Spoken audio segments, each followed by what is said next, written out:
Lonax protege muito mais. Olá, como vai? Muito boa noite. É bom demais estar na sua companhia mais uma vez na tela do Lonax Play.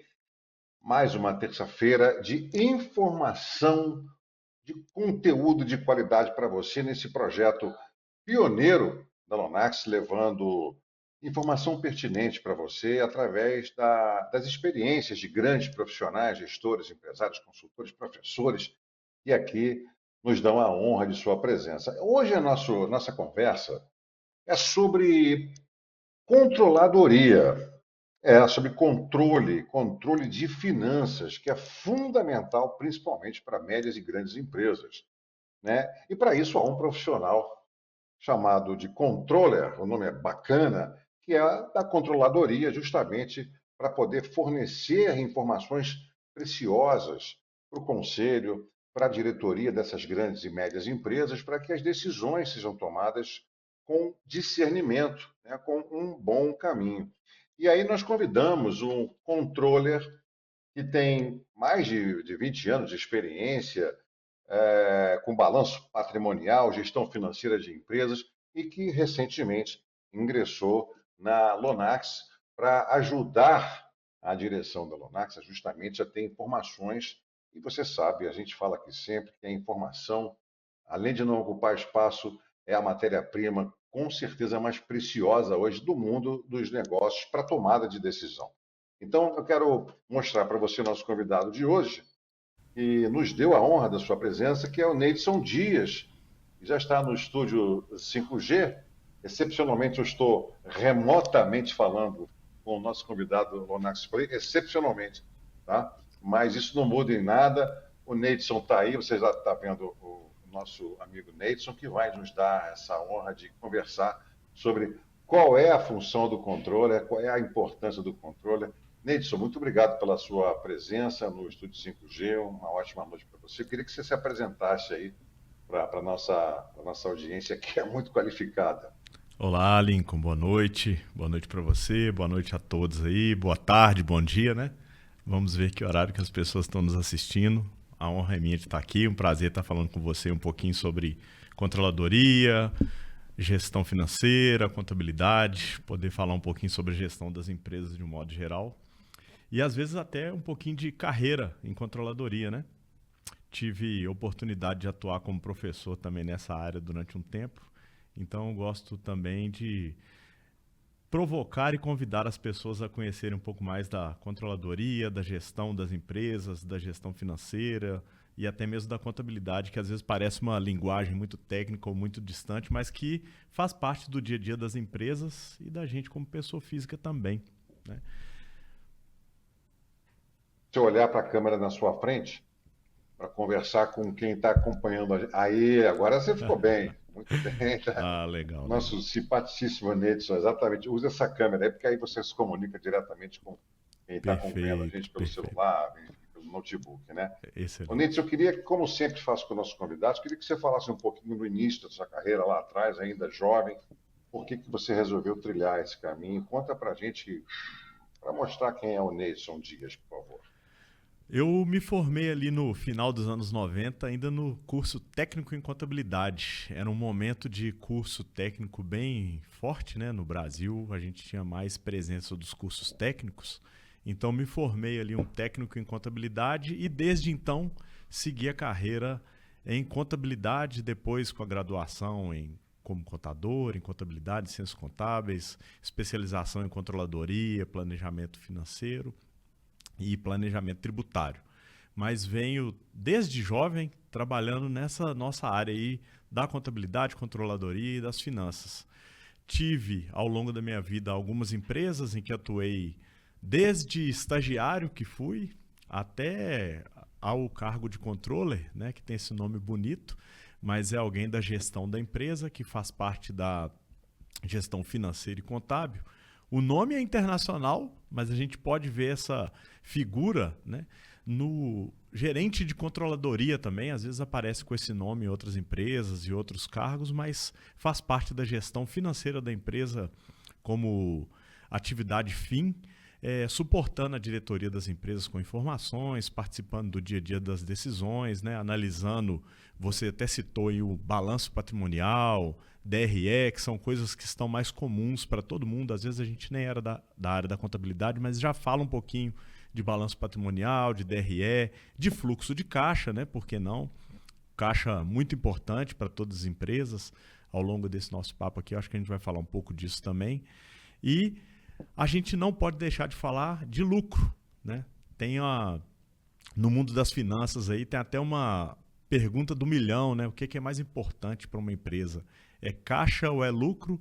E para responder essa pergunta do milhão aí, é bom a gente falar um pouquinho dos dois, né? Falar um pouquinho de gestão de caixa e falar um pouquinho também de lucro, porque são duas coisas que fazem parte essencial da gestão financeira, são importantes na mesma medida e de essencial importância na vida das empresas. Então, vamos falar um pouco disso. Olha, eu sempre vi nesse meio empresarial, né, que nada substitui o lucro. Você falou aí do lucro. E nós conversamos antes de a gente entrar no ar que nem sempre um volume de vendas significa lucro. Queria que você pontuasse essa situação aí, porque às vezes a empresa, o empreendedor ou até o empresário, claro, ele está vendendo muito bem, mas chega no final do mês, a conta não fecha, o caixa não bate. Qual é o problema? Por que isso geralmente acontece com as empresas, hein, Neidson? Para a gente falar de lucro, a gente pode falar de uma coisa bem simples. Se você comprar uma coisa por R$5 e vender por 10, você está tendo lucro. Por outro lado, se você comprar por 5 e vender por 5, você vendeu e não ganhou nada. Então tem um raciocínio bem simples assim, que ele vai se complicando, vai sofisticando, vai se tornando um pouco mais difícil na medida que você vai criando uma empresa. Então vou falar um pouquinho por exemplos, né?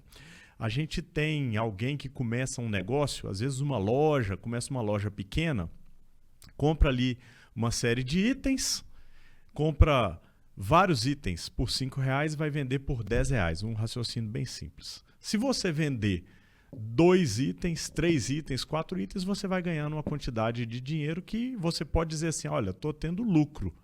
Porém, você começa a ter que pagar um aluguel, você vai ter a necessidade no futuro de um funcionário, você tem o seu próprio salário, você tem o seu próprio ganho, então você precisa começar a vender mais para você conseguir apurar esse tal lucro, né? Porque se a gente falasse que simplesmente comprar algo e vender por mais caro seria lucro, né? É um raciocínio inicial, mas depois a gente vai colocando outros elementos aí nessa conta, porque você precisa de obter um volume para você conseguir pagar suas despesas aí que você vai tendo com qualquer atividade comercial, qualquer atividade empresarial que você tenha.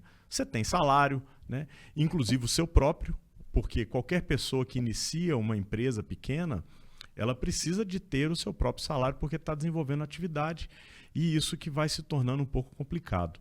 Se a gente pula esse assunto, vai falar de empresas já maiores, empresas mais estruturadas e etc., a gente começa a entrar com termos mais específicos. A gente vai falar de receita, que é algo variável, que é a venda. Você, em um mês, vende uma determinada quantidade, outro mês um pouco menos, outro mês um pouco mais. E você começa a falar dos seus gastos. Aí você vai ter gastos que são fixos, como, por exemplo, uma empresa que precisa pagar aluguel de um galpão. E você vai ter alguns outros gastos que são variáveis, como, por exemplo, a mercadoria que você vende, se você for uma loja. Então, falar em lucro, né, é analisar essas variáveis aí. Receita, que é a venda, e os seus gastos, né, que são as saídas de dinheiro para você dar a manutenção na sua empresa. Então, isso, a grosso modo, seria lucro, né? E ao longo do tempo, a empresa deseja se manter ativa, deseja se manter funcionando, então ela deseja ter uma atividade perene, né? Sem uma data de terminar. Então ela precisa de ter uma certa estabilidade, uma certa rotina e um certo volume de vendas. E aí a gente já começa a entrar um pouco mais em controladoria, em controles, em transformar os dados de vendas e informações mais valiosas, e aí a gente vai sofisticando um pouco mais da conversa. Mas, em resumo, lucro é isso. É quando você tem uma atividade qualquer em que você consegue vender alguma coisa por um valor maior do que o que você comprou. Se você for uma loja, é bom que você entenda, eu comprei uma mercadoria por 50, vou vender por 100. Ótimo, você teve ali o seu primeiro lucro, você fez uma venda que foi lucrativa. Porém, quando você começa a ter os seus gastos de dia a dia, né, aí você vai começar a identificar se de verdade aquela venda foi suficiente, por exemplo, para pagar o seu aluguel, né? Isso é um raciocínio bem simples. E a gente pode falar em paralelo a isso das atividades empresariais já estabelecidas. Quando você tem uma indústria, a indústria é uma das atividades mais complexas em termos de gestão de gastos, porque na indústria você tem a matéria-prima, a mão de obra, as máquinas, a energia elétrica, a água, você tem outras fontes de energia, dependendo do tipo de indústria, você vai ter gás. Então, você começa a ter muitas variáveis dentro de uma indústria.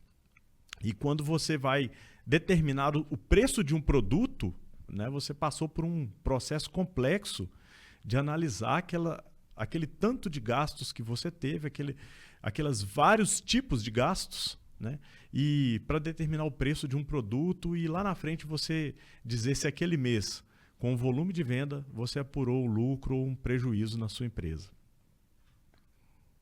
Ô, Neidson, então a função do controle, o nome já está dizendo, né, é um controlador, né? Você faz esse controle na Lonax, então você levanta todos esses dados, você analisa esses dados, é isso? E essa análise você leva até a direção da empresa para que sejam tomadas decisões baseadas no que está acontecendo, porque o número, a gente sabe, nunca mente, né, Neidson? Exatamente. Então, a grosso modo é esse o trabalho do controller? A grosso modo é esse. O que vai acontecendo nas empresas é que elas vão tomando uma certa estrutura e elas precisam criar os seus processos, né? As empresas precisam de se organizar em departamentos e aí, nessa organização, começam a surgir gastos de todos os lados, né? Os gastos eles não param de surgir. A fonte de entrada é uma única, que é a venda. Mas os gastos eles surgem de todos os lugares. Então, a controladoria, com o controle dos gastos, dá direção. Ele dá um norte para que você entenda como é que os seus gastos estão ocorrendo. Então, por exemplo, quando você tem a compra de tecido para fazer camisas, se você compra 1 metro de tecido e faz uma camisa, se você compra 2 metros, faz 2 camisas, 3 metros, faz 3 camisas. Isso é uma coisa variável, numa crescente proporcional, que você consegue identificar de forma correta. Mas, por exemplo, se você tem um aluguel a pagar, talvez você precise fazer 100 camisas. Talvez 200 camisas é que seja suficiente para que você consiga vender as 200 e pagar o seu aluguel, pagar o seu funcionário, pagar a você mesmo, comprar máquinas, que talvez você tenha máquinas alugadas num primeiro momento, mas depois você tem que comprar as suas próprias máquinas. Então, a função do controller é ajudar a empresa a identificar como é que esses gastos estão ocorrendo, né? Se você tem uma concentração de gastos que a gente chama de gastos fixos, como, por exemplo, o aluguel, ele independe do volume que você produziu. O aluguel independe do volume que você vendeu. Então, ali você tem um gasto que é fixo, que ocorre mensalmente e que todos os meses está lá batendo na sua porta e que vai ser desembolsado pela empresa. Por outro lado, a sua venda ela não é fixa. Você nunca sabe quanto você vai vender. Então, você busca determinar o que seria o ideal de vender, um volume ideal de venda da sua empresa. Mas para fazer isso, você tem que conhecer os seus gastos, né? A melhor forma de conhecer a sua própria empresa é inicialmente conhecendo os gastos. Porque a venda você depende do mercado, né? A venda é uma ciência, vender é uma ciência. Conhecer o seu mercado, você depende de algumas coisas, como a economia do país pode estar no momento, ou a economia da sua região, extrapolando o país. Se você é uma empresa que vende para fora do Brasil, depende da economia da sua região, ou até da economia mundial, se for uma empresa maior. Então a venda, ela é um pouco... foge um pouco do seu controle. Então você precisa controlar os gastos, conhecer os gastos. Conhecendo os seus gastos, você tem uma projeção da sua necessidade de vendas e dali por diante você consegue começar a ter um norte melhor. E isso nas grandes empresas, médias empresas, em que conseguem ter esse nível de controle, conseguem identificar o que são os gastos fixos, como é o caso que a gente mais cita, é o aluguel. Mas a gente tem também um pouco de salários. Salários é um pouco de gasto fixo, porque todos os meses ele está ali. Por outro lado, ele também tem uma característica meio que variável, porque se você tem 10 pessoas, você é capaz de produzir um volume. Se você tem 20, você produz mais. Se você tem 30, você produz o triplo do que você conseguiria com 10. Então, se você tem uma máquina, é uma quantidade. Se você tem 2, é mais. Isso tudo torna a análise de produção, de custos, né? Essa análise ela vai se tornando complexa na medida que a empresa cresce, que os volumes de produção crescem, né? E que as necessidades de controle da empresa crescem. Porque existe aí nesse meio do caminho a manutenção das máquinas, que é algo que é programado, mas que por vezes acontece de forma inesperada. Então a empresa tem que estar preparada para isso, tem que saber absorver esse gasto. A empresa tem os salários e ali no Brasil, em novembro e dezembro, tem o pagamento do 13º, mas que você, no dia 1º de janeiro, já sabe que tem o 13º em novembro e dezembro. Você sabe que a sua empresa vai pagar um IPTU para a prefeitura, né? Ou se a empresa estiver numa área rural, talvez um ITR, que é um outro tributo. Então a empresa se programa para realizar o pagamento desses tributos também. E tudo isso ocorre dentro de um mês e dentro de um ano e dentro daquela cadeia de gastos que vem ocorrendo e atropela as empresas, atropela os empresários no seu dia a dia. Então o controle de gastos parte meio que como a função principal, né, da controladoria para indicar rumos. Depois, soma-se a isso as análises e as projeções do que foi vendido, do que pode ser vendido, do que deveria ser vendido, você completa uma análise de lucro. Então, numa visão geral, né, falar em lucro depende basicamente disso, de volumes vendidos, volumes produzidos e gastos que existem dentro da empresa. A gente vai avançando um pouco na conversa, a empresa vai avançando um pouco no seu tamanho, ela vai avançando um pouco nos seus controles, isso vai se tornando um pouco mais sofisticado. Se você tem empresa de um médio porte, você já começa a ter pessoas apontando tempos de produção para cada tipo de produto. Se você sabe o tempo de produção, você sabe o tempo que cada uma pessoa passa produzindo uma determinada unidade. Voltando aqui ao meu exemplo de uma produção de roupas, se você sabe quanto tempo um costureiro leva para fazer uma camisa, você sabe quanto tempo você vai precisar para fazer 100. Você sabe se a máquina tem a capacidade de produzir uma determinada quantidade de peças por hora, você sabe quantas horas de trabalho você precisa ter daquela máquina para produzir 200 peças. Então são análises que misturam a controladoria com a produção, porque a controladoria ela é um órgão de controle, de apoio, mas ela não é um órgão de produção, né? A produção de uma indústria é a vida da empresa acontecendo no dia a dia. As vendas da empresa talvez seja o pulmão, o coração, é o que puxa as atividades da empresa, esteja nas vendas.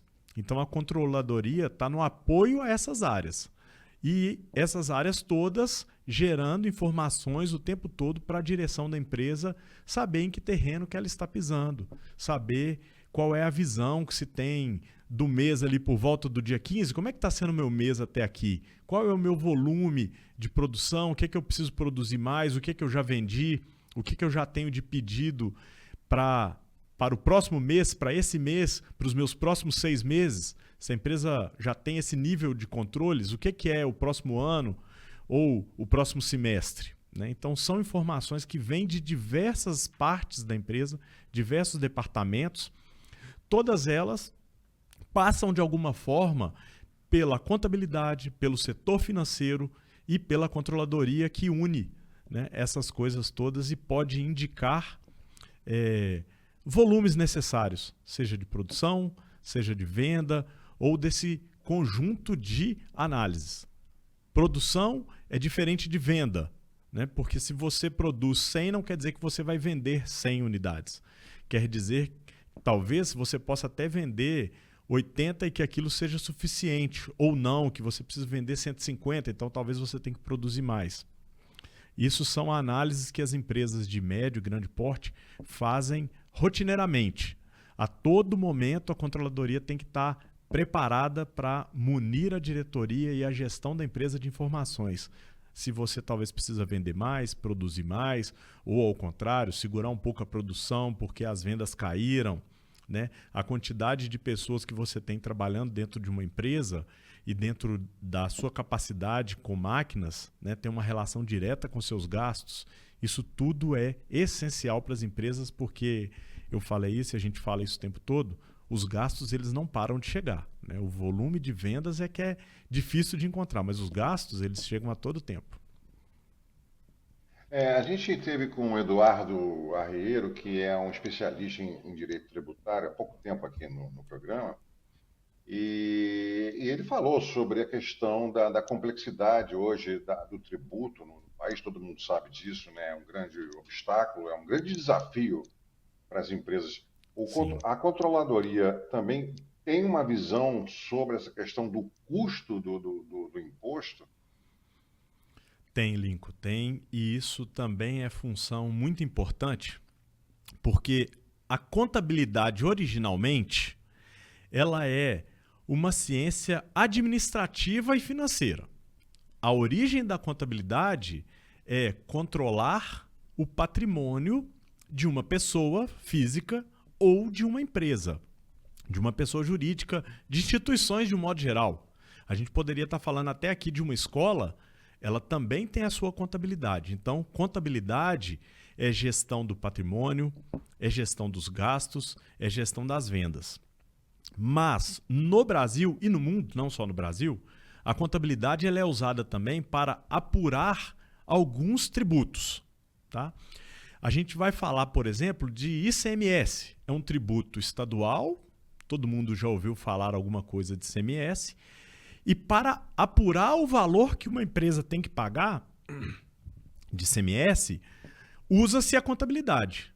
A contabilidade não surgiu para isso. A contabilidade ela surge da necessidade do ser humano desenvolvendo alguma atividade organizada, seja a criação de animais, o plantio de um cultivo qualquer, até mesmo uma atividade de produção industrial, a contabilidade vem para isso, para ajudar a gestão dessa atividade profissional, industrial, de pecuária. Então a contabilidade surge para isso. Mas ela acabou sendo uma boa referência para apurar tributos. Então no Brasil hoje, a gente tem aí até uma discussão sobre reforma tributária, mas que não vai mudar esse perfil, que é usar a contabilidade como base de apuração de tributos. Então ainda temos esse agravante no Brasil.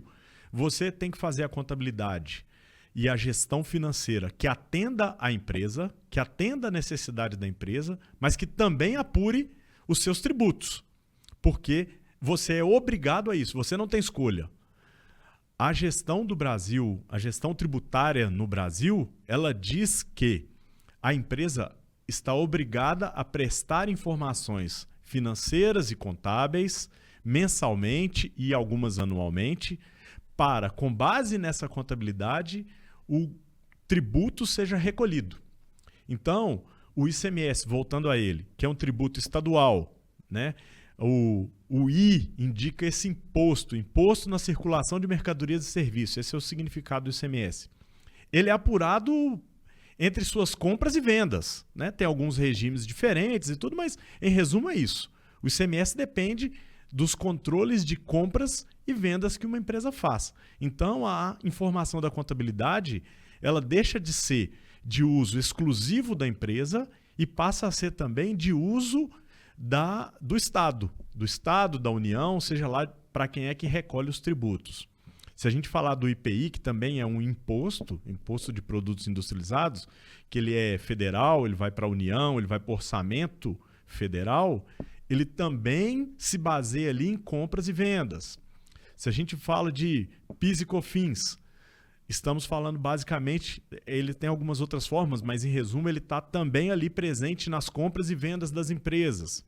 Se a gente fala de empresas de um porte um pouco menor, que estão ali no regime do Simples Nacional, o Simples Nacional envolve um pacotão, vamos colocar assim, de vários desses tributos.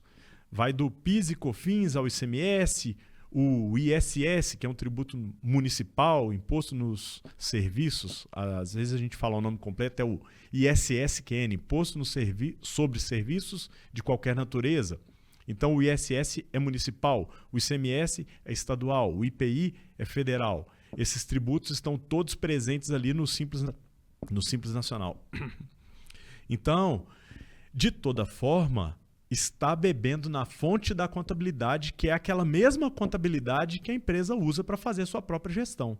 Então, essa parte tributária interfere diretamente na forma com a qual a empresa faz a sua contabilidade e vice-versa. A contabilidade, ela afeta a apuração dos tributos e os tributos afetam também a forma com a qual a empresa faz contabilidade. O Brasil tem formas de se fazer contabilidade que você também não pode escolher, né? Então, quando a gente fala assim, a empresa tem a receita, tem tributos e tem gastos de tudo isso que acontece na operação, no dia a dia da empresa, ela pode também montar ali um relatório de análise, que a gente conhece como DRE, demonstração do resultado do exercício, que é parte da contabilidade, mas que é parte também da legislação tributária brasileira. Então, fazer uma DRE, uma demonstração do resultado do exercício, ou seja, dizer se a empresa teve lucro ou prejuízo. Isso aqui é resultado. É lucro ou é prejuízo?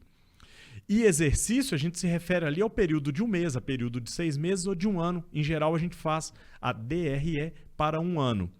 E você apresenta isso para o Estado e ele vai te dizer quanto tributo você tem que pagar. Na verdade, até o contrário, né? Você mesmo, a empresa mesma, apura e apresenta para o governo o quanto é que ela tem que pagar de tributo e o governo vai dizer se concorda. Ele vai dizer se ele concorda ou não com aquilo que a própria empresa teve que fazer e apresentar. Então, os advogados tributaristas, eles falam muito sobre isso, eles nos dão guias, nos dão norte no Brasil para interpretar as milhares, diversas legislações sobre os tributos. Então, essas legislações, elas interferem diretamente na gestão nas empresas. E não deveria, né? Não deveria. A contabilidade, ela surge, mais uma vez, repetindo, ela surge da necessidade das empresas. O caminho tributário é que trouxe a contabilidade para a apuração de tributos, mas não deveria, né? O principal objetivo da contabilidade é fornecer informação para o gestor, para o sócio, para o acionista, para os gerentes, os gestores. Às vezes até os funcionários de uma empresa querem saber se aquela empresa está indo bem, está indo mal, né? E eles é que deveriam ser os usuários da contabilidade, mas a gente trouxe o Estado brasileiro, ou o Estado brasileiro veio para a contabilidade para buscar informações para apuração de tributos também. Então a gente não tem muita escolha não, a contabilidade se presta também a questões tributárias. Você está comentando algo que eu vou citar de novo o Eduardo, que ele realmente é impressionante a autoridade que ele tem, né? Ele também tem mais de 20 anos Excelente. com esse tipo de trabalho, né? Então, e ele falou exatamente o que você está dizendo aí, me chamou muita atenção, eu queria até falar um pouco nisso. E há uma inversão aí de papéis, né? Segundo ele, quem deveria fazer isso é o Estado. mas as empresas precisam fazer o papel de Estado, trabalhar para o Estado. O Estado já é um sócio, né? Enfim, um sócio que vai, inclusive, lá no bruto, né? No faturamento bruto, ele não quer saber qual foi o resultado, se foi bom ou se foi ruim, né? Ele vai lá no faturamento. Ele vendeu tanto, como você falou, então a apuração é essa. Exatamente. Agora, eu acompanhei. essa situação, você acompanhou, né? Acompanhei então, o Eduardo falando. E eu não tinha essa visão, né? Sim. Ele deu esse ponto de vista que a empresa tem que fazer o papel que o Estado deveria fazer. Não, e ele está tão, então, ele tá mais tão correto. Ele está tão correto na análise que ele colocou que ele falou de uma sigla que está cada vez mais comum para os brasileiros, que é o SPED, né? Que é o Sistema Público de Escrituração Digital. Tornou o Brasil um dos países mais tecnológicos em termos de arrecadação tributária, de controles tributários. Não estou dizendo que é justo, injusto, certo ou errado, mas que é um dos mais tecnológicos do mundo. Caso aqui. Que é um dos mais tecnológicos do mundo, isso é inegável. O Brasil se tornou um país muito tecnológico nos controles tributários, com a implantação de nota fiscal eletrônica, com a implantação de obrigações, a gente chama de obrigações acessórias, né? Porque você tem uma obrigação principal que é pagar o tributo e a obrigação acessória que é prestar as informações ao Estado. Por mais que ele, atualmente, ele já até tenha essas informações, né? Eu sei que o Eduardo falou um pouco sobre isso. Esse sistema público de escrituração digital, ele obrigou a empresa a dar publicidade aos seus números mensalmente. Aquilo que antigamente a contabilidade produzia um livro, impresso inclusive, mantinha lá nos seus próprios arquivos e apresentava apenas na fiscalização, hoje é algo recorrente, obrigatório, mensal e que você apresenta o tempo todo. Então, a nota fiscal eletrônica, que foi o início aí do SPED, foi uma das primeiras etapas do SPED, já trouxe um nível de informação para o Estado, aí eu não estou falando o Estado de Minas, estou falando o Estado como fonte, como arrecadador de tributos, trouxe um nível de informações que hoje você emite uma nota fiscal aqui em Minas Gerais para um cliente lá no estado do Amazonas, o Estado de Minas, o Estado do Amazonas e a Receita Federal vão acompanhando essa carga aí durante todo o caminho. Você emite uma nota agora, todo mundo já sabe que aquela nota foi emitida. Até outro dia isso era até público, assim, qualquer pessoa poderia consultar qualquer nota fiscal. Agora está um pouquinho mais difícil o acesso porque se criou a certificação digital, certificados digitais, e esse acesso está um pouco mais difícil, mas não muito, inclusive, de tanta publicidade que está havendo na tributação e na arrecadação dos tributos no Brasil.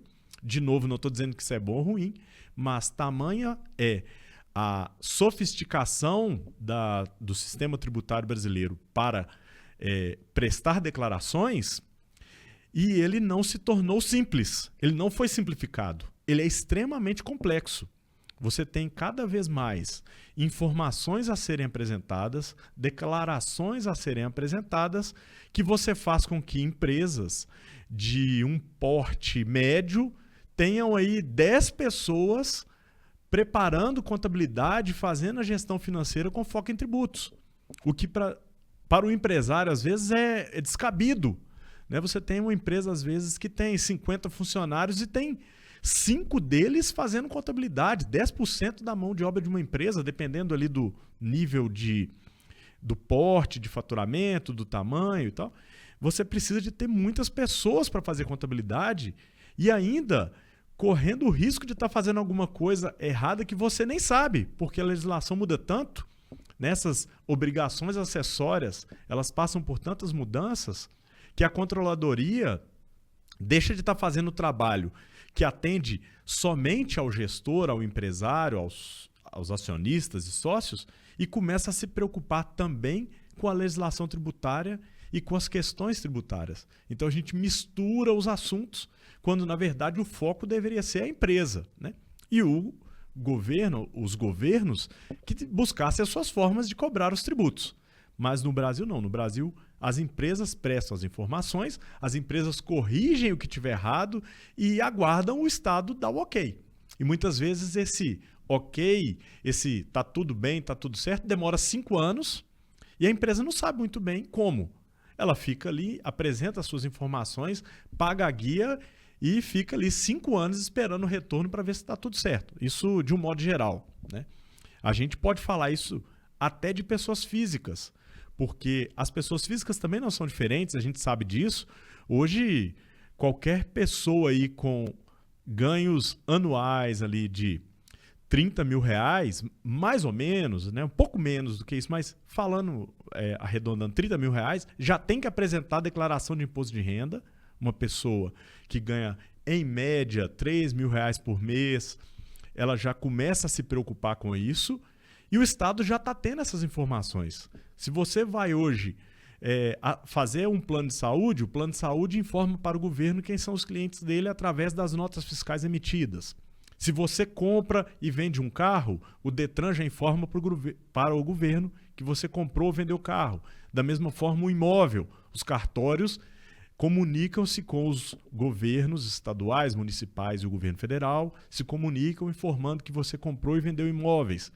E quando for em março, abril, maio do ano que vem, do próximo ano, você tem que novamente também prestar essas informações de coisas que foram feitas ao longo do ano e dizer para o governo, olha, eu estou aqui te apresentando o que você teve aí, porque a empresa que eu trabalho já falou qual era o meu salário, o meu plano de saúde já falou qual foi o meu gasto do plano de saúde, o meu cartão de crédito já falou aonde eu passei o meu cartão, quais foram os meus gastos, e eu estou aqui apresentando a minha declaração e você, Estado, avalie se está tudo correto.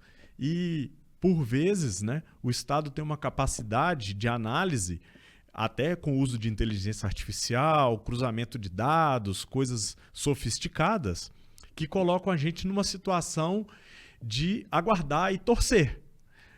Muitas vezes as pessoas não se preocupam em procurar um profissional de contabilidade, um advogado ou alguém com experiência e fazem a declaração de imposto de renda da pessoa física sozinhas. E quando o cara faz isso, ele se depara lá na malha fina, né? Que esses termos eles são tão comuns para a população porque a gente tem tanta gente pagando imposto de renda que vão se tornando termos comuns, né? A pessoa cai na malha fina porque ela errou um número ou porque se esqueceu de algum outro. O Estado já sabia, né? Ele já tinha aquela informação. Hoje até a gente está tendo uma declaração de imposto de renda quase automática, né? Eu imagino que daqui mais alguns anos a gente não precise nem entregar a declaração de forma manual. Talvez ela vai vir mais automática e aí a gente passa a dar um ok ali ou ser apenas informado de quanto é que você tem que pagar imposto de renda. Tamanho nível de informações que todo mundo, todas as pessoas físicas e jurídicas prestam para o Estado brasileiro, para as prefeituras, para o Estado, né, a unidade federativa ali, para o Estado de Minas Gerais e tal. Então, os entes cobradores dos tributos têm um nível de informação no Brasil que torna a vida do empresário muito complexa, né?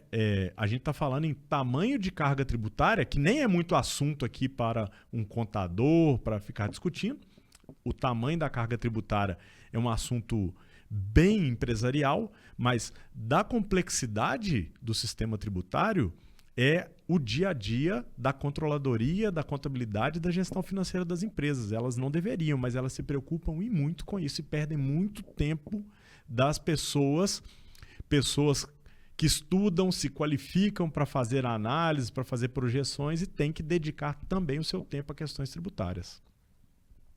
Então a gente pode dizer que o controller ele fornece informação para o conselho ou para a alta direção da empresa e você, com base nos seus dados, né, nessa análise de dados, nesse fluxo que você recebe, eu acho que tem condições de se dirigir à direção da empresa e olha, que tem produtos que têm contribuição X e tem outros que têm contribuição Y, né? Uhum. Então, claro, né? Eu estou fazendo uma pergunta óbvia, mas para quem está acompanhando, né, eu acho que é importante, mais pedagógico. Então, a Lonax, por exemplo, né, que você ingressou em maio, né, Neidson? Isso. Você já, com certeza, já viu aí quais são os produtos que mais contribuem para lucratividade, né? Sim, extremamente importante Então, essa você já análise. teve. Essa análise é fundamental, não é? A gente pode falar de coisas até. Eu gosto de usar exemplos, porque isso traz para a gente uma realidade, uma coisa mais próxima, né? Se a gente imaginar uma pizzaria, tá? Uma coisa bem do nosso dia a dia, até essa hora que a gente está falando, já está bom para a gente falar sobre isso. Se a gente imaginar uma pizzaria, alguém consegue produzir uma pizza por R$ 30, tá? Consegue produzir uma pizza por 30. Se ele consegue, com R$ 30, produzir uma unidade de pizza e conseguir vendê-la por 50, ele vai ganhar 20. Naquela unidade de pizza vendida ali, o pizzaiolo, o dono da pizzaria, vai ganhar R$ 20. Legal. Ele determinou lá, chegou, fez um pequeno sistema de custos e ele determinou e viu que para fazer aquela unidade de pizza ele gastou R$ 30 e consegue vender ela por 50. Legal. Por outro lado, ele fala, olha, eu vou diversificar. Eu vou fazer também cachorro quente. Eu vou fazer o hot dog. Vou ter um cachorro quente que eu consigo produzir ele por R$ 2 e consigo vender ele por 5. Olha que legal. Então, a gente já tem, numa coisa tão simples, uma análise a ser feita. Se eu consigo produzir uma pizza por 20, por 30, consigo vender por 50, são análises diferentes. Olha, eu produzo por 30, vendo por 50, ganho 20. Ou será que se eu reduzir os meus gastos de produção aqui, eu consigo trazer esse custo de produção para 20? Produzindo mais unidades, eu consigo trazer esse gasto para 20? Então, será que eu abaixo o meu preço para 40 e gasto 20 e vendo por 40? Ou gasto 30 vendo por 50? Já faço uma análise. Por outro lado, quando eu vendo um cachorro quente, eu gasto R$ 2 e vendo ele por 5, já é mais legal, você começa a ganhar um pouco mais, aí é margem, né? Se você vender muitos cachorros quentes, é bom, é melhor do que vender poucas pizzas. Então você entra numa complexidade de análises que precisa ser feita, né? Uma coisa que eu gastei 30 e eu não vendo pelo dobro do preço. Eu gastei 30, eu vendo por 50. Por outro lado, o cachorro quente, eu gasto 2 e eu vendo por 5, eu vendo mais do que o dobro.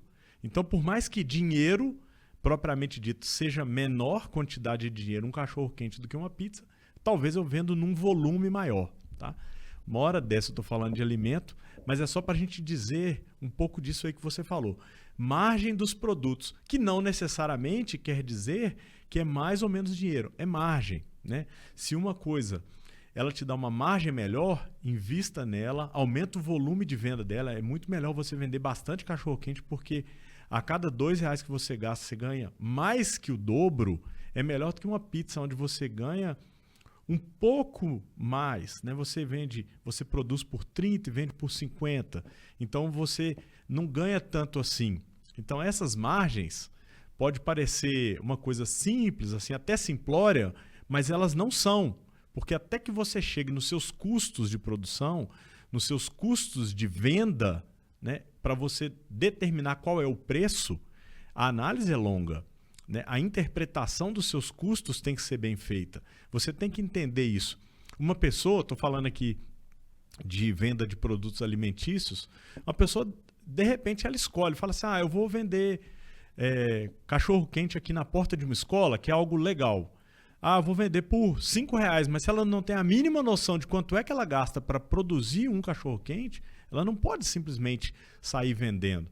Se a gente transporta isso para uma indústria de grande porte, médio porte, isso piora muito, porque a análise fica muito mais complexa, né? A gente está falando de produção e venda, mas se a gente estiver falando também de uma loja, você vende produtos de maior valor em dinheiro, maior volume de valor, outros de menor volume de dinheiro, mas que também tem a sua lucratividade. Você precisa entender qual é o mix de produtos ideal, né? Eu vendo produtos com grande margem e pequeno valor, eu vendo produtos que têm pequena margem, mas muito valor, eu misturo aí essa coisa toda, eu faço um mix de produtos, eu faço um mix de vendas e aí eu consigo melhorar a performance dos meus gastos fixos que eu falei lá no início. Porque toda empresa tem gastos fixos. A gente tem salário que todo mês ocorre, a gente tem aluguel, a gente tem gastos que a empresa tem que ter com publicidade, a empresa tem que manter uma série de coisas para que ela exista. A gente falou de contabilidade, a gente falou de pessoas trabalhando na contabilidade, muitas empresas têm escritórios de contabilidade, têm escritórios de advocacia, as empresas têm contas de telefone ou de internet, de servidores, se vendem pela internet, elas têm servidores, elas têm gastos com logística, são todas fontes de gastos que precisam de ter uma interpretação, todas elas passam por volume, tá? Uma empresa tem que estar muito atenta com o volume de venda e margem que cada produto apresenta. A gente falar um pouco de margem e volume interfere diretamente na análise do lucro da empresa, que é o que a gente começou falando. E a gente parte um pouco para falar até de fluxo de caixa, porque fluxo de caixa é outra missão, né? É outro desafio da gestão financeira de uma empresa. Porque se a gente fala de lucro, a gente está falando de dados contábeis, de contabilidade, de custos, de produção, de venda, de loja, de volume de vendas em loja, vendas pela internet, a gente está falando de volumes. Mas e o caixa? Né? Uma empresa que compra e paga à vista, depois ela vai vender os seus produtos a prazo, a empresa usa aquela maquininha, né? A empresa vende para os seus clientes e parcela em 3 vezes, ela vai receber durante 3 meses, mas talvez a compra que ela fez foi à vista. Então, a gestão do caixa, e caixa é dinheiro, né? O dinheiro circulando dentro da empresa, também é extremamente importante. Então, a gente fala de lucro e a gente fala de caixa. Porque o nosso caixa, o caixa das empresas, assim como acontece com as pessoas físicas também, o caixa tem essa expressão, o caixa é rei, né? O caixa paralisa atividades. Se uma empresa compra muito à vista e vende muito a prazo, em algum momento isso vai dar uma embolada, vai dar um nó na vida da empresa que ela não consegue sair do lugar mais. Então, a gestão do caixa é um outro foco, um pouco diferente da gestão de contabilidade, da gestão de custos, da gestão dos lucros, mas ela é essencial. Quando a empresa tem uma atividade industrial e de repente fala, vou comprar mais uma máquina de R$1 milhão, mas qual que é o meu faturamento mensal? Quanto tem sobrado mensalmente do meu caixa para eu poder pagar essa máquina, talvez num financiamento? Assim como as pessoas físicas, né? Se você trabalha num regime em que você tem um salário e você conhece os seus gastos mensais, você sabe o quanto tem sobrado para você, você sabe se você pode comprar um carro financiado ou à vista em 12 parcelas ou em 48 parcelas. Se você compra à vista, tem menos juros. Se você compra em 12 parcelas, já tem um pouco mais de juros. Por outro lado, se são 48 parcelas, os juros é maior ainda. E nas empresas isso também é uma realidade.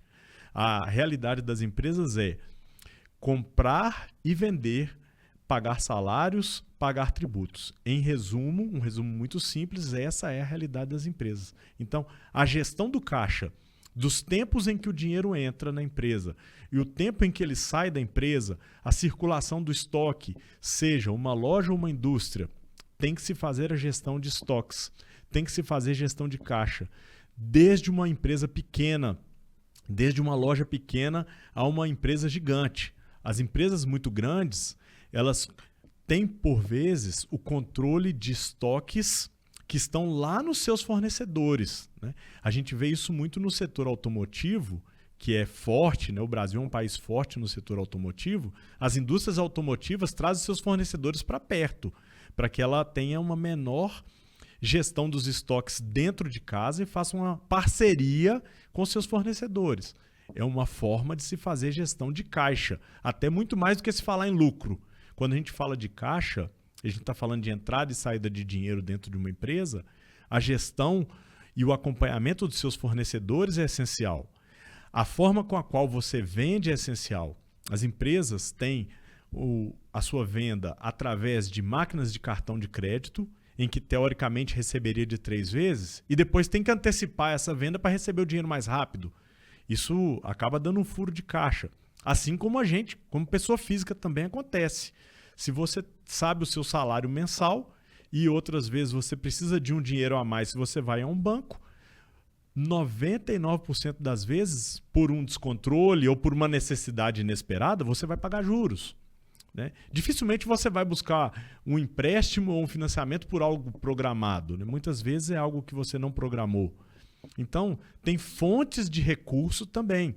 A empresa tem que buscar parceria com fornecedores, tem que buscar formas de vender que os seus clientes possam efetuar pagamentos mais rápido. Isso também tem influência com preço. Empresas que vendem com prazo de pagamento longo vendem mais caro. Se o prazo de pagamento é mais curto, talvez seja mais barato. Então, essa gestão de preços nas compras e nas vendas tem relação direta com caixa, né? O caixa, tem essa expressão, caixa é rei, porque o caixa ele é o pulmão, é o dia a dia das empresas, ele paralisa as atividades.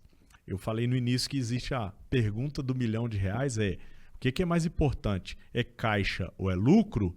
Por isso, porque o caixa ele para as atividades. No curto prazo, o caixa é a coisa mais importante para a empresa, mas no médio e longo prazo é o lucro. Então a empresa tem que buscar esse equilíbrio, ela tem que ter essa vigilância desses 2 pontos, caixa no dia a dia, lucro no médio prazo, gestão das suas atividades comerciais, gestão dos seus gastos que são fixos, gestão dos seus investimentos, mas sem perder o foco também em ser uma empresa ágil, uma empresa que consegue comprar e vender, a empresa que consegue transformar, colocar produto no mercado, que tem uma equipe de vendas atenta às novidades que estão acontecendo. Isso qualquer porte de empresa e de qualquer tamanho. E a controladoria vem para acompanhar e fazer essa gestão. Mas a vida da empresa está na atividade de produzir, de vender, né? Seja o que for. Vai de lona, a produção de roupas, a produção de alimentos, ao agronegócio, que é muito forte no Brasil. Todos esses processos comerciais, industriais, todas essas atividades empresariais passam por isso. Gestão de caixa e de lucro. O empresário, o gestor tem que estar atento a essas 2 coisas o tempo todo. Em relação a lucro, né? O empresário monta um negócio para ter lucro, né? Tem atividades e atividades, né? Algumas deixam um pouco mais de lucratividade, outras menos. E você já citou que você leva a informação para os gestores para eles tomarem decisões. Sim. E o gestor, ele também pode te dar uma missão, falar, olha, eu quero uma lucratividade de X%. Essa lucratividade que me interessa. Isso também acontece?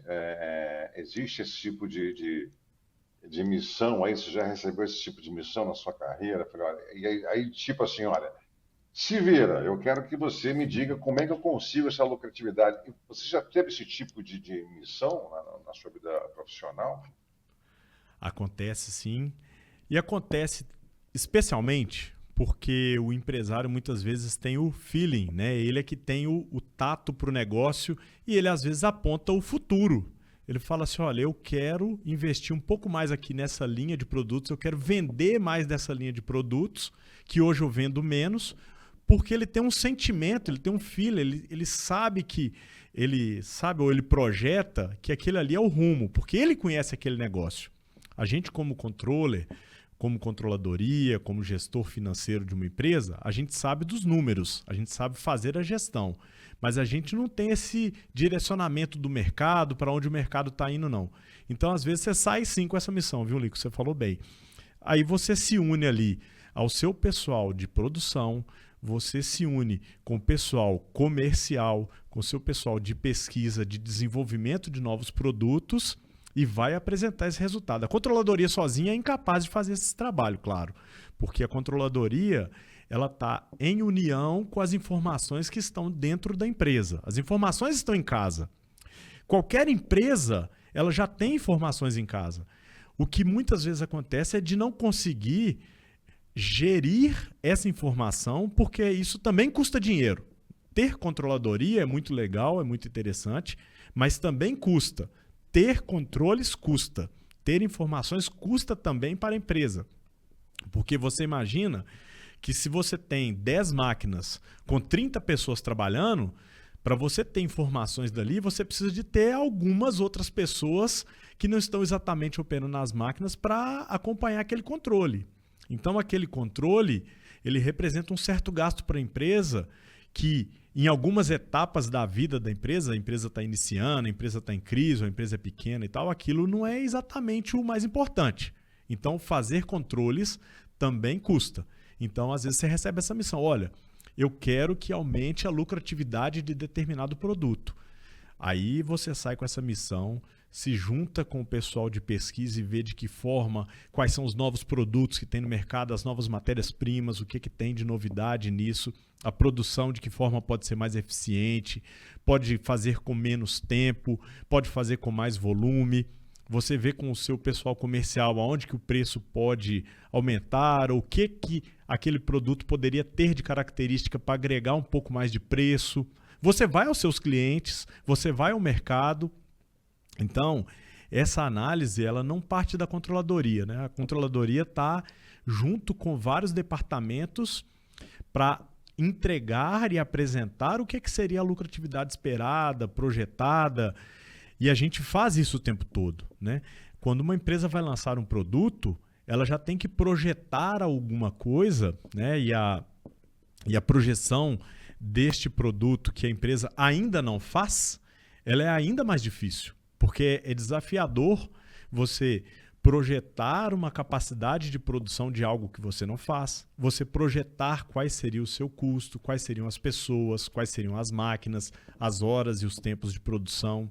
Então você tem que buscar muitas informações que estão com as pessoas técnicas que conhecem as áreas de produção, as áreas comerciais, e aí o contador pode contribuir com isso, o advogado pode contribuir com isso, até mesmo a questão tributária de um novo produto. Isso é um desafio no Brasil. Isso é um desafio para que você lance um produto no mercado, né? A gente passa por isso. O desafio de conhecer o mundo tributário de um novo produto, de um novo estado, né? A Lonax tem uma filial num estado na região nordeste do país. Então você tem um tratamento tributário diferente em relação a empresas que estão na região sul e sudeste. No centro-oeste já tem diferente. Se você tem clientes no agronegócio, se você tem clientes que são na construção civil, tudo isso tem efeitos diferentes, né? Isso para uma empresa, ela indica o caminho de melhor e pior tratamento que pode ser dado aos produtos, melhor e piores linhas de produtos. Então, você tem muito que pesquisar, tem muita coisa para desenvolver, né? Os profissionais de controladoria hoje, eles têm que estar atentos. Não são só contadores que são profissionais de controladoria. Em algumas empresas você tem outros tipos de profissionais, muitas vezes engenheiros, pessoas voltadas um pouco mais ao campo técnico, né? Talvez até em parceria com um controller um pouco mais financeiro, um pouco mais contábil. Mas essa função ela tem que existir devido a essa complexidade que existe na produção e na venda, né? A gente está focando muito aqui em falar em produção, a gente está falando da Lonax, a gente está falando da indústria, mas isso acontece também no mercado do comércio. As empresas que vendem, elas buscam estar presentes, que vendem, que eu quero dizer, as empresas que são comerciais, né? Os comércios, sejam eletrônicos ou sejam os comércios nas lojas. Elas buscam estar presentes aonde os clientes querem a mercadoria de forma mais rápida. Esse é o grande desafio do comércio hoje. Logística. Logística também é custo. As questões logísticas também representam custos fixos e variáveis para as empresas. O desafio maior hoje dos varejistas e dos atacadistas são questões logísticas, porque hoje a gente quer ir a uma loja e ter todos os produtos ali, ou fazer uma compra pela internet que o produto chegue amanhã na casa da gente. Então, essa questão da logística para as atividades um pouco mais de atacado e varejo, ela é essencial, mas ela também representa custo e também representa efeitos tributários. A gente cai nisso toda hora, né? A gente tem empresas localizadas em São Paulo, por exemplo, vendendo para o Brasil inteiro. A gente tem empresas em Minas Gerais que vendem no Brasil inteiro, distribuem para o Brasil inteiro. E na relação de Minas Gerais com outros estados, existem vários tratamentos tributários diferenciados. Então você parte, na sua pergunta inicial, o empresário, o gestor, o diretor da empresa te dá uma missão e essa missão é desafiadora. Eu quero conhecer a lucratividade de um produto. Você vai de produção à comercialização a questões tributárias do produto. Não é uma coisa simples, né?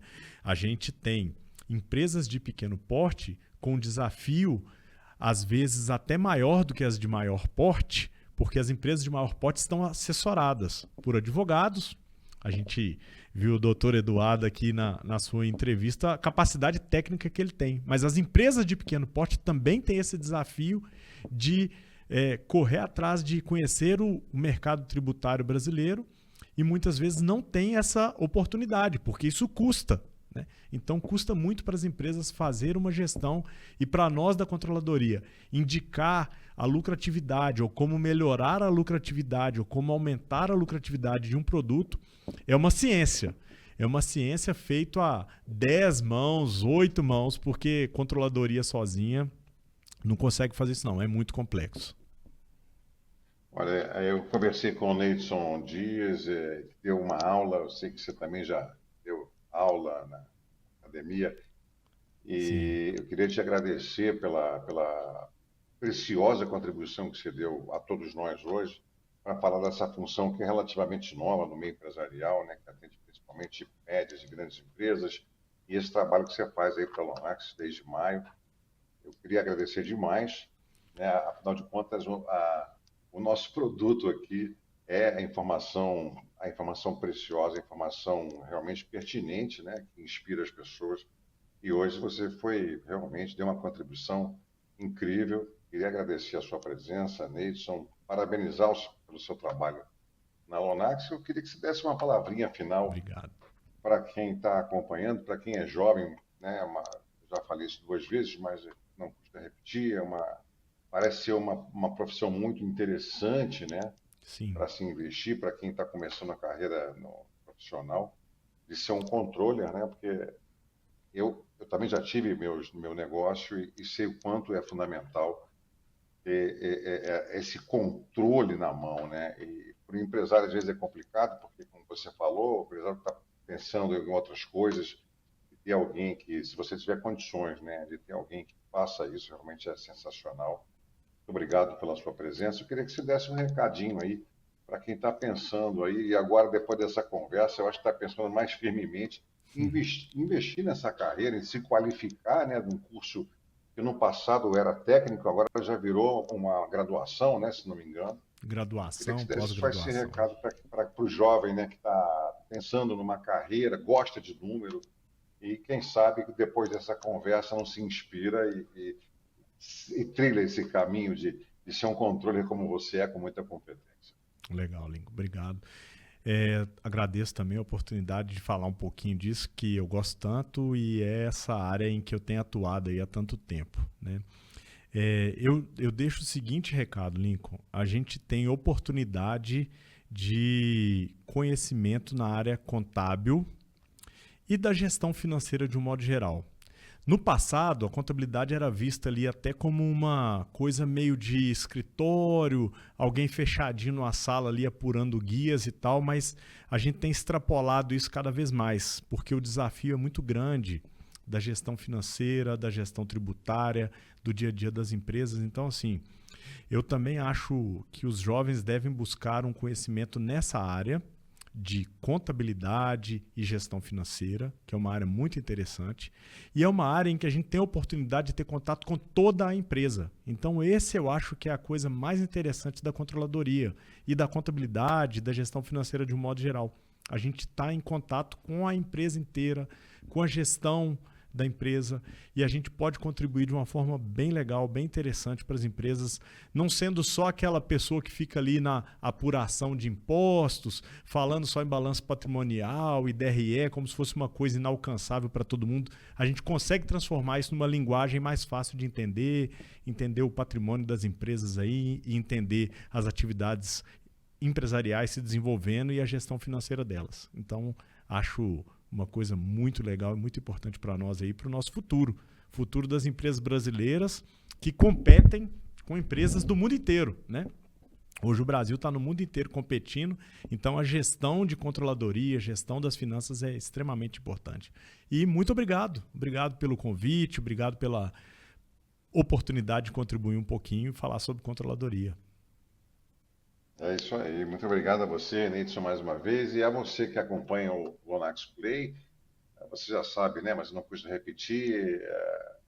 A Lonax protege muito mais, mas aqui no Lonax Play a gente informa muito mais. Na terça-feira que vem a gente volta, sempre às 8 em ponto, com certeza com um convidado para lá de especial, para levar para você, como a gente levou hoje com o Neidson, informação que inspira, informação que constrói, informação que realmente é valor para você e para o nosso mundo de negócios, o mundo empresarial. Uma ótima noite para você, saúde, paz e até terça-feira que vem, 8 em ponto, aqui no Lonax Play. Tchau.